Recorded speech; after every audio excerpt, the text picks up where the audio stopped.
10,000 रुपए 8 लाख करोड़ रुपए बन सकते हैं। आप कहेंगे ये कैसा सवाल है, क्योंकि 10,000 रुपए का निवेश 800 करोड़ फीसदी रिटर्न होने पर 8 लाख करोड़ रुपए बनेगा। इतना मुनाफा कमाना भले ही fix deposit, mutual fund, bond और शेयर से संभव न हो, लेकिन क्रिप्टो करेंसी से संभव है।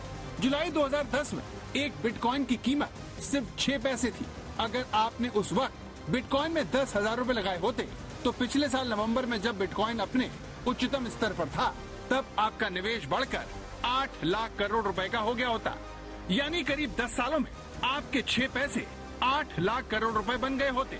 यानी मुनाफा ऐसा कि छप्पर फाड़ के जैसे मुहावरे भी कम पड़ जाते। क्रिप्टो करेंसी से जुड़े यही वो आंकड़े हैं जो देश के करोड़ों नौजवानों को इसकी तरफ खींच रहे हैं। भारत में करीब 10 करोड़ से ज्यादा लोग रातों रात अमीर बनने के लिए बिटकॉइन जैसी क्रिप्टो करेंसी में अपनी जमा पूंजी झोंक चुके हैं।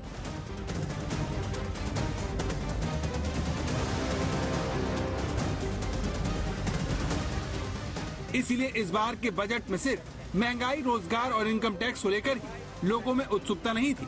क्रिप्टो की वजह से करोड़ों नौजवान सुबह से ही टीवी खोलकर ये सुनने को बेकरार थे कि सरकार क्रिप्टो को लेकर आखिर सोचती क्या है, क्योंकि जिस तरह से पीएम लगातार क्रिप्टो करेंसी को लेकर दुनिया को चेतावनी दे रहे थे, प्रधानमंत्री के एक एक शब्द भारत में इसके 10 करोड़ से ज्यादा निवेशकों को सोने नहीं दे रहे। सरकार से आने वाले ऐसे सख्त संदेशों के बीच क्रिप्टो के निवेशकों को बजट का बेसब्री से इंतजार था, जिसमें वित्त मंत्री ने क्रिप्टो के करोड़ों निवेशकों की मन की बात करते हुए इससे जुड़ा सबसे बड़ा ऐलान किया। Introduction of a central bank digital currency will give a big boost to digital economy. Digital currency will also lead to a more efficient and cheaper currency management system.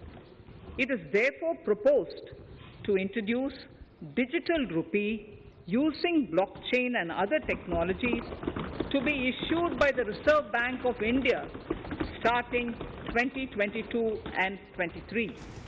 तो मोदी सरकार ने साफ कर दिया कि वो डिजिटल एसेट से होने वाली कमाई पर 30% टैक्स वसूलेगी। इसके साथ ही इस तरह की एसेट्स के ट्रांजैक्शन पर 1% TDS भी कटेगा। अगर किसी को इस तरह की डिजिटल एसेट्स तोहफे में दी जाती है तो उस पर भी 1% TDS कटेगा।